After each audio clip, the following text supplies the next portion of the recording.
us to represent our drama Beauty and the Beast, written by Gabriel Suzanne Barbeau de Villeneuve.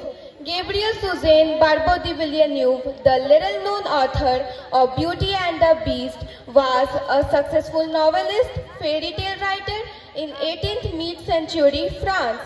As you know, Beauty and Beast is a very long drama.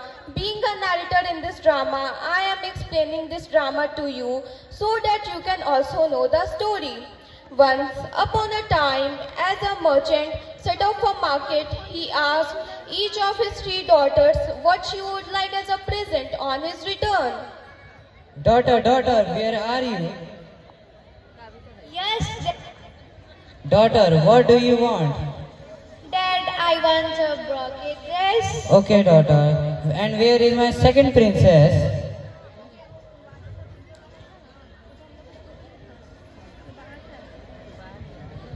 What happened, Dad?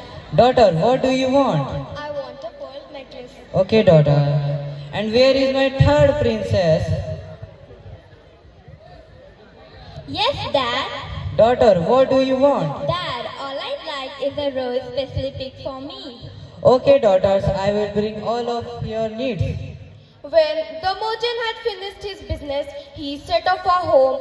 However, a sudden storm blew up, and his horse could hardly make a headway in the howling gale.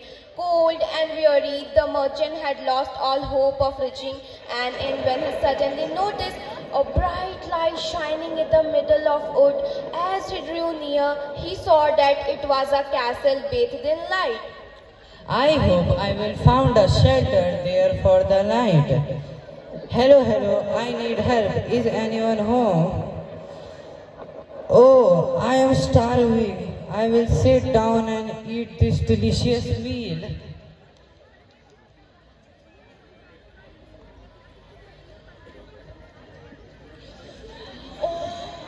Oh, I am so tired. I will lay down on the bed.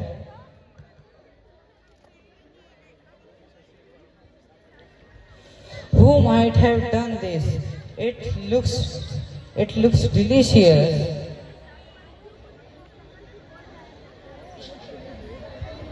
He then went towards the garden where he had left his horse tied to a tree. Suddenly, a large rose bush caught his eye.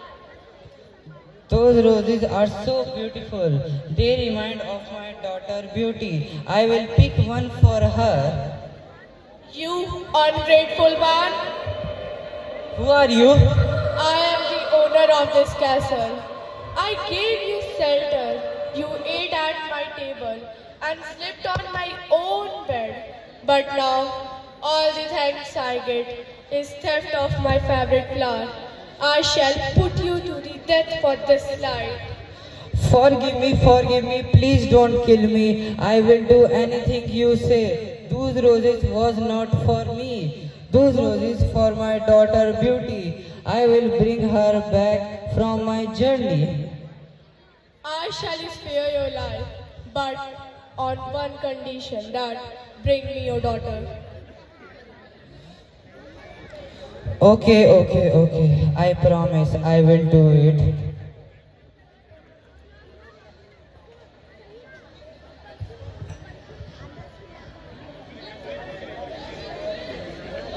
What happened, dear father? Beauty, I promise a beast that I will bring in the castle. Dear father, don't worry, you'll be able to keep your promise and save your life. Take me to the castle. I'll stay there in your place. Beauty, I never did love your love for me. For the moment, I can only thank you for saving my life.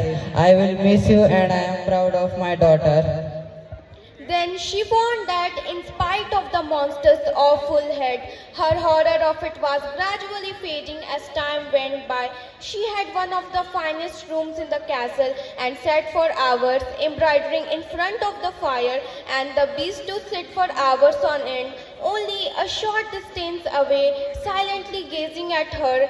Then it started to say a few kind words. Till in the end, Beauty was amazed to discover that she was actually enjoying its conversation. The days passed and Beauty and the Beast became good friends. Then one day the beast said, We have spent so many days together and had wonderful conversations. I enjoy being with you. Now it's time for me to ask you to marry me. This is a surprise for me. I really don't know what to say.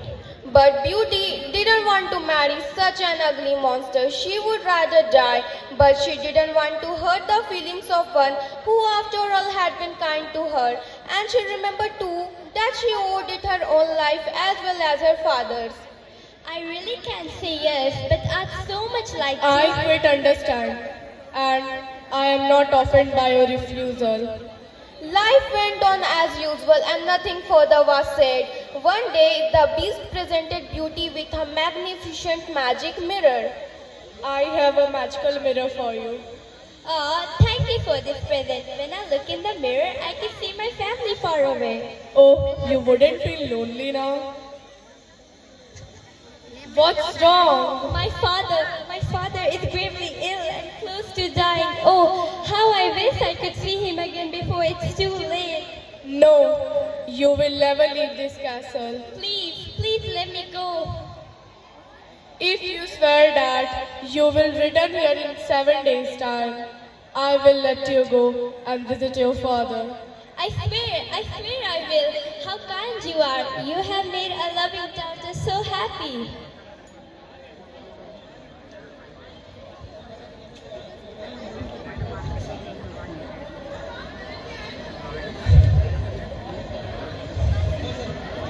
Father, my life is not that terrible. I have spent many wonderful hours with the bee. He treats me so kind. He's so good to me.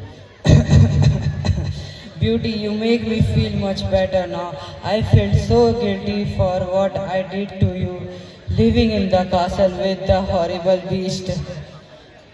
The days flashed past and at last the merchant was able to leave his bed. He was completely well again. Beauty was happy at last, however. She had failed to notice that 7 days had gone by. Then one night she woke up from a terrible nightmare. Oh, I had this terrible nightmare. I dreamed that the beast was dying and calling for me, twisting in agony.